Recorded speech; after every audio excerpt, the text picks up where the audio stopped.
नमस्कार. आमची ओळख कोण ठरवणार हा लोकसत्तामधील तृतीयपंथी यांच्यावरील लेख वाचला आणि मन सुन्न झालं.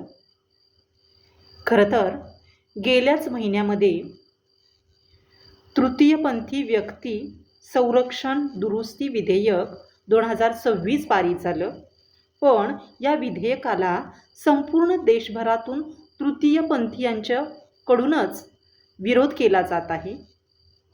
याचं कारण म्हणजे यापूर्वी 2019ला जो तृतीयपंथी यांच्यावरती अधिनियम पारित केला गेला होता, त्यानुसार सरसकट सर्व तृतीयपंथीयांना थर्ड जेंडर म्हणून मान्यता देण्यात आलेली होती. यासाठी त्यांना कोणत्याही प्रकारची वैद्यकीय चाचणी करावी लागत नव्हती. पण या तृतीयपंथी व्यक्ती संरक्षण दुरुस्ती विधेयक 2026 नुसार मात्र त्यामध्ये बदल करण्यात आलेला आहे आणि या बदलामुळेच या अधिनियमाला सर्व तृतीयपंथीयांनी विरोध केला आहे. हे पाहण्यापूर्वी आपण तृतीयपंथीयांचे जे 2 प्रकार पडतात ते प्रथम पाहूयात. एक म्हणजे इंटरसेक्स म्हणजे आंतरलिंगी. आता यामध्ये जे तृतीयपंथी आहेत किंवा या प्रक्रियेमध्ये जे तृतीयपंथी जेंडर बालके येतात त्यामध्ये प्रामुख्याने ती बालके ही जैविक किंवा शरीराशी संबंधित असतात. म्हणजे समजा व्यक्तीच्यामध्ये मेल म्हणजे पुरुष आणि फिमेल म्हणजे स्त्री असे 2 गुणधर्म दिसून येतात. म्हणजे ज्यावेळी स्त्री जेव्हा गर्भावस्थेमध्ये असते त्यावेळी तिच्या हार्मोनियम्समध्ये चेंज होतात किंवा काही बदल घडून येतात आणि या बदलातून ही बालके जन्माला येतात.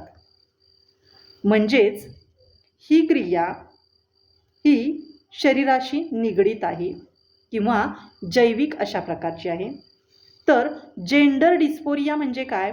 तर जेंडर डिस्फोरिया या प्रकारामध्ये जी तृतीयपंथी बालके येतात तो प्रकार हा प्रामुख्याने मनाशी किंवा भावनांशी जोडलेला असतो.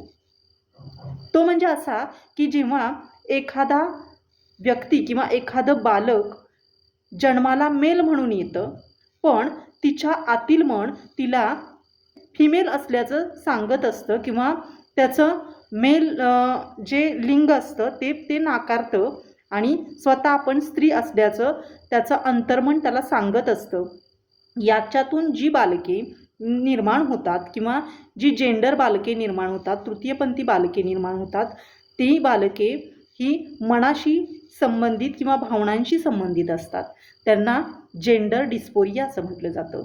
तर आता हा जो नवीन अधिनियम तृतीयपंथी यांच्यासाठी पारित केलेला आहे, या अधिनियमातून हे जे जेंडर डिस्फोरिया आहेत तृतीयपंथी बालके यांना मात्र वगळण्यात आलेला आहे किंवा त्यांच्या लिंगभावाचा जो अधिकार आहे तो नाकारण्यात आलेला आहे. त्याचबरोबर ट्रान्समॅन किंवा जे स्वतंत्रपणे तृतीयपंथी राहत आहेत किंवा समाजकार्य करून स्वतःची ओळख मिळवून जे स्वतंत्रपणे राहण्याचा तृतीयपंथी विचार करतायत त्यांच्या लिंगाच्या अधिकारावरती गदा आलेली आपल्याला दिसते आणि म्हणूनच या अधिनियमाला संपूर्ण देशातील तृतीयपंथी यांच्याकडून विरोध होताना दिसतोय. मुळातच या कारणामुळं त्यामध्ये जी वैद्यकीय तपासणी केली जाते किंवा वैद्यकीय तपासणी करून बरेच जण जे लिंग परिवर्तन करतात, हे लिंग परिवर्तन करण्याची प्रक्रिया ही अतिशय जीवावरती बेतणारी अशी आहे, क्रिटिकल अशी आहे. पण तरी देखील लिंग परिवर्तन केलं जातं. पण हे लिंग परिवर्तन करण्याची प्रक्रिया ही त्या बालकांना 18 वर्ष पूर्ण झाल्यानंतरनी दिली जाते. तो अधिकार त्यांना दिला जातो.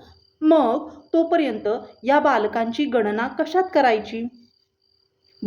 असं असताना देखील त्यांच्या शरीराबरोबरच त्यांच्या भावनिकतेशी खेळण्याचा हा एक शासनाचा म्हणजे आपण काय म्हणूया प्रकार आहे असं त्या तृतीयपंथी व्यक्तींना स्वतः वाटत आहे आणि म्हणूनच ते शासनाला स्वतः विचारतायत आपली व्यथा आणि कथा सांगताना की आमची ओळख नेमकी कोण ठरवणार, असा हा लेख लोकसत्तामधील.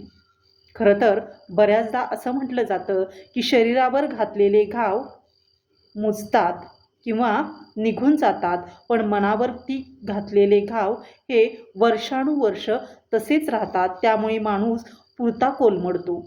अशा या समाजाला आपण पुन्हा कसं उभं करणार, हा खूप मोठा प्रश्न आहे. म्हणूनच आपण या गोष्टीकडे अगदी बारकाईनं पाहावं, म्हणून आजचा हा व्हिडिओ. धन्यवाद.